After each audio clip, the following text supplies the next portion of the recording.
Hello everyone, my name is Jamin. Thanks so much for visiting my channel. In this video, I have an Asus ROG Strix G614 gaming laptop.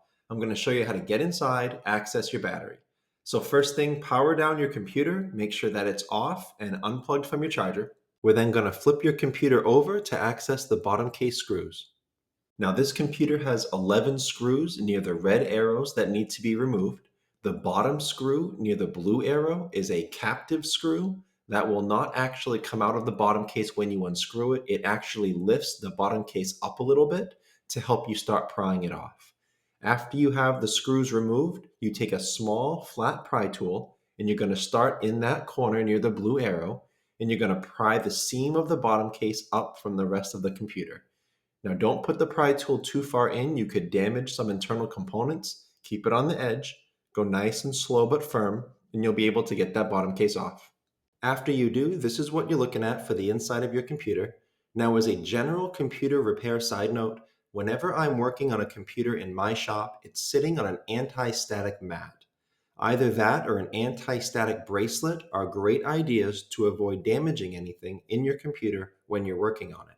If you would like any help with tools or supplies for your computer project, as well as any of the replacement and upgrade parts for this specific model computer, I will have a link above, also below in the description, and it will be a list of all the tools and supplies, as well as the replacement and upgrade parts for this computer.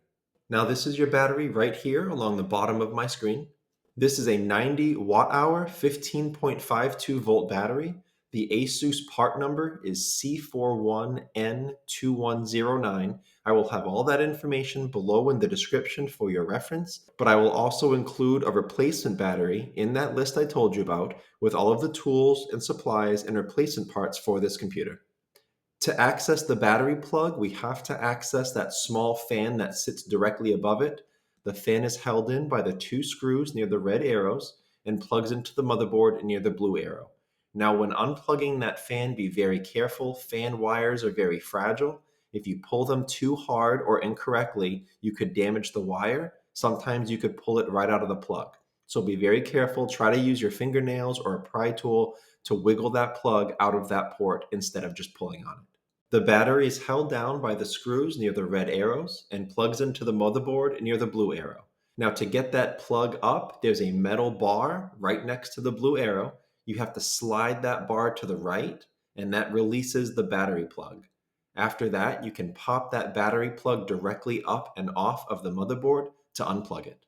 One thing to mention about this operation, if you are here because your computer is not turning on, it could be a bad battery. You may have to replace it.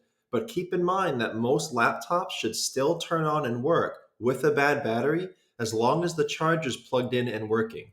So if your computer is not turning on, there could be something else wrong other than just a bad battery. If you would like help troubleshooting your issue, I will have a video tutorial link above, also below in the description, and that will be the full troubleshooting process I use in my shop to find out why a laptop's not turning on and how to fix it. And lastly, as long as you're in your computer, check out near the blue arrows, this is your RAM. RAM is a large part of your computer's speed and performance ability. And this computer has a good amount of RAM upgrades available. If you want more information on how to upgrade this RAM, check out the video that pops up when this one's done, and I'll explain more about that. If you have any questions, check out the FAQs below in the description. It could save you some time getting an answer. If you do need to leave me a question or comment, please feel free. I try to check those a couple times a day at least. Thanks so much for watching, everyone. I look forward to seeing you on my next video.